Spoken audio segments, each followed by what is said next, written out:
पता चला कि ये धाम इतने पवित्र क्यों है। सच माँ। अरे ये कहाँ भाग रहा है?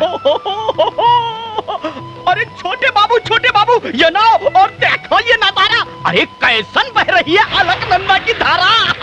और ये देखिए साहब जी, नीलकंठ पहाड़। आज तक इस पहाड़ पर कोई भी नहीं चढ़ पाया। इसका दर्शन सब लोगों को प्राप्त नहीं है। देखिए कितना लुभावना दृश्य है। आइए बैठिए बैठिए। पहले आप सब लोग मेरे एक प्रश्न का जवाब दीजिए। क्या हजारों तीर्थ यात्री बद्री धाम के दर्शन के लिए आते हैं, जिनमें आप लोग भी शामिल हैं? तो बताइए इस धाम का क्या महत्व है? आप ही बताओ। नहीं मालूम? ठीक है साहब, मैं बताता हूँ। इस 4 धाम की स्थापना 4 स्तंभों की तरह देश के चारों कोनों में इसलिए की गई कि धर्म और राष्ट्रीयता उस पर टिकी रहे, देश में एकता कायम रहे। अगर इस बद्रीनाथ धाम की कृपा न होती तो क्या हम यहाँ पहुँच पाते? मैं तो इस तीर्थ की आभारी हूँ। माता जी, आप और हम ही क्या, नमस्कार पुजारी जी। देवता भी इस तीर्थ के आभारी हैं। देवता भी इस तीर्थ के आभारी हैं? भला वो कैसे पुजारी जी? आपने समुद्र मंथन की कथा तो सुनी ही होगी। जी पुजारी जी। कहा जाता है देव और असुरों ने समुद्र मंथन के लिए जिस मंदरांचल पर्वत का उपयोग किया था वो इसी तपोभूमि पर था।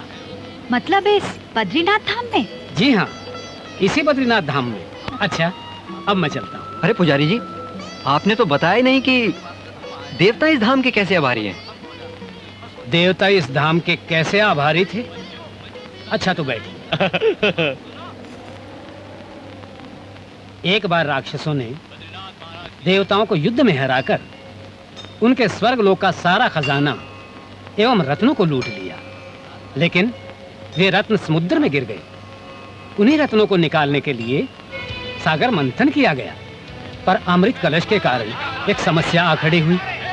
उस पर अधिकार पाने के लिए देवों और असुरों में विवाद खड़ा हो गया। देव विवश होकर विष्णु जी के पास सहायता मांगने गए। इस दुविधा को सुलझाने के लिए विष्णु जी ने मोहिनी रूप धारण किया।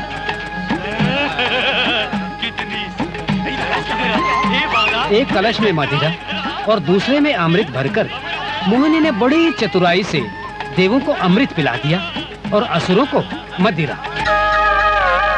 और इसी प्रकार देवों और दानवों के समान हर मनुष्य के मन में अच्छाई और बुराइयों का संघर्ष चलता रहता है।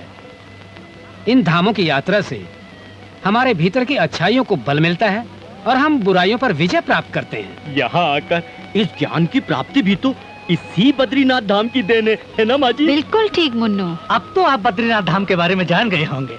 यही वो अमूल्य ज्ञान था जो मैं आपको दे सकता था और मैंने आपको दिया। यही हमारी संपत्ति होती है जो हम गाइड यात्रियों में बांटते हैं। और इसी विद्या ज्ञान के लिए बद्रीनाथ धाम श्रेष्ठ माना जाता है, क्योंकि यहाँ पर सरस्वती का निवास है। सरस्वती का निवास? हाँ, है? यहीं से सरस्वती लुप्त होकर इलाहाबाद के प्रयाग में प्रकट हुई। तुमने इन्हें उस पवित्र स्थान के दर्शन नहीं कराए जहाँ पर सरस्वती लुप्त हो जाती है? जी अब ओह, मेरी पूजा का समय हो गया, मैं चलता हूँ। आप लोगों से मिलकर बड़ी प्रसन्नता हुई। कुछ दिन और ठहरेंगे ना? जी हाँ पुजारी जी, दरअसल लोग बाबूजी की प्रतीक्षा कर रहे हैं। उनके आने के बाद हम सब लोग बाकी धामों की यात्रा पर निकलेंगे। भगवान ने चाहा तो आप जैसे भक्त जनों के पुनः दर्शन होंगे। जय बद्री विशाल। जय बद्री विशाल। पंडित जी। कहाँ है ये गांव? माना गांव में, नजदीक ही है, बस 3 किलोमीटर दूर। हम तो वहाँ अवश्य जाएंगे। तो चलिए ना माँ जी, अभी ले चलते हैं आपको। हमरा और भोजन का चोली दामन का संबंध। अरे आप लोग तो खाओगे, हमको चलकर करना है प्रबंध। हम तो चले माँ जी। साहब जी, एक बार जब वेद व्यास जी गणेश जी से पुराण लिखवा रहे थे, तब सरस्वती जी उनका ध्यान दूसरी ओर बटा रही थी। उनके मना करने पर भी जब वो नहीं मानी तो गुस्सा होकर उन्होंने सरस्वती जी को यहीं लुप्त होने का शाप दे दिया। इसीलिए सरस्वती जी यहीं लुप्त हुई और इलाहाबाद में गंगा जमुना के साथ प्रकट हुई। ये तो सचमुच चमत्कार